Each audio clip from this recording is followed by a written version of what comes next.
Giant hornets are the most aggressive and largest members of the bee family. They are also the largest. Any person who is being pursued by this bee is in for a terrifying experience because it possesses a very toxic stinger that can sting multiple times without falling off. So why are Chinese farmers making such a hasty effort to cultivate and propagate this potentially harmful type of bee? At this moment, let's find out using Shin Farm. In North America, the gigantic hornet, also known by its scientific name Vespa mandarinia, is considered to be an invasive species. Its natural habitat is in Asia. Due to the fact that it is so vicious and contains venom, this insect is commonly referred to as the killer bee. Bees that are thought to be the largest and most hazardous in the world are known as giant hornets. These bees can grow to a maximum length of 5.50 centimeters. Research indicates that their venom damages the nervous system and poses a substantial risk to the victim's life if they do not receive treatment as soon as possible after being stung. On the other hand, not only have they been utilized as a vital remedy in traditional Chinese medicine since ancient times, but they have also become delectable delicacies for the Chinese people. Individuals are willing to pay between $80 and $100 for 2 pounds of mature bees or bee pupae. The contributions to the economy are not negligible. In order to hunt huge hornets, a large number of people are willing to put themselves in harm's way. Giant hornet hunting is a vocation that has existed for a very long time in China, and it has continued to flourish in a steady manner up until the present day. In today's world, the first thing that you should do if you want to locate a massive hornet nest is to locate a bee that is an insider. When people want to attract bees, they use a stick with a piece of fresh meat on top of it, along with an essential oil diffuser that has a honey aroma of essential oil. When wasps smell honey, they mistake it for the scent of a honeybee colony and rush to it. This is because wasps have a history of hunting insects, worms, and even bees that are smaller than themselves. Although wasps do not consume honey, they do have the habit of hunting larger insects. People will mark their stomachs by delicately tying a thread to their stomachs while they are in the middle of eating a piece of meat. After that, all they have to do is direct the drone to follow, and the inside bee will show them the way to their nest. Bee hunters have prepared themselves with shovels and rubber safety suits to prepare for today's harvest.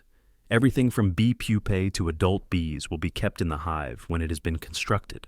In the summer, before the bees go into hibernation, this kind of hunting takes place quite frequently.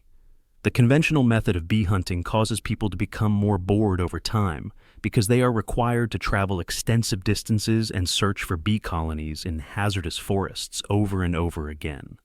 Consequently, they devised a method to transport enormous hornets into their homes in order to raise them. For those who are both courageous and experienced, the task of raising hornets is a risky one. The farmers will initiate the search for the queen bee. There is not just one queen bee, but rather a large number of them in a big hornet nest. One of the secrets of becoming a beekeeper is to choose the wintertime when the bees are hibernating. It is at this time that all of the worker bees and male bees pass away. The only bee that does not sleep is the queen. They are going to select that time to go on the hunt for queen bees. Following a period of hibernation lasting 3 months, the queen bee will be roused from its slumber and will immediately begin the process of constructing a nest. It is during this period that individuals will search for male bees in order to fertilize the queen bee. The process of fertilization must guarantee that each and every queen bee has been provided with an adequate amount of sperm from male bees in order for them to be prepared to produce the next generation of bees and to construct a robust beehive. For the purpose of constructing a nest together, the queen bee will either be raised in a pair or separated after it has been fertilized. Within the confines of little wooden boxes, they will be raised for the purpose of facilitating daily maintenance and inspection. During this preliminary phase, people will combine farming grasshoppers with the production of food for bee families. Bees are fed on food on a daily basis, along with water that has been flavored with sugar, in order to supply them with the nutrition they need to construct nests and produce eggs. Following the hatching of the first batch of eggs, or the hive reaching a steady size, the nest construction will be relocated to the exterior of the hive and hung on tree branches or stakes that have been prepared. There must be a significant distance between the location where the nest is situated and the humans who live there, since, as the nest grows, the bee colony will expand in number, which will be quite hazardous. The fragrance of human sweat and the sight of humans jogging are said to attract gigantic hornets, according to bee farmers of bees.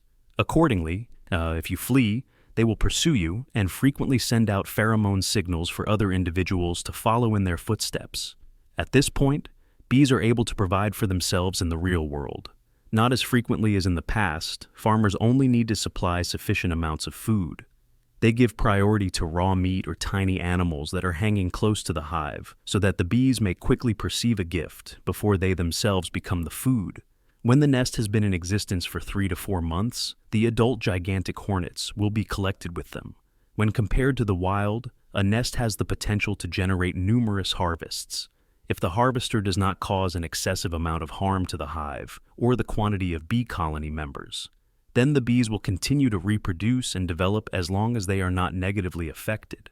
It is necessary for them to kill the entire hive in order to gather the pupae, but they are unable to do it.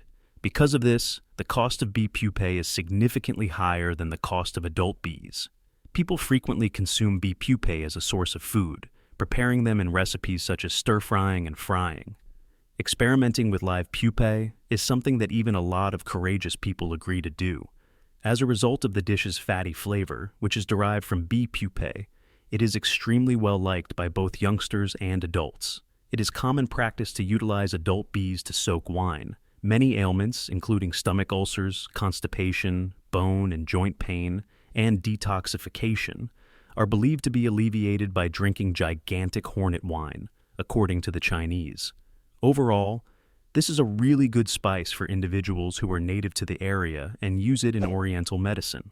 On the other hand, the cultivation of gigantic hornets is currently flourishing in hilly and rural regions, and there are still a variety of perspectives regarding the practice of cultivating this potentially harmful type of mosquito.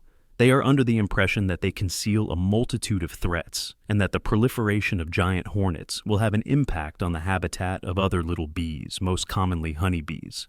Therefore, in your opinion, should there be future development of this profession? If you could, just let me know by leaving a comment.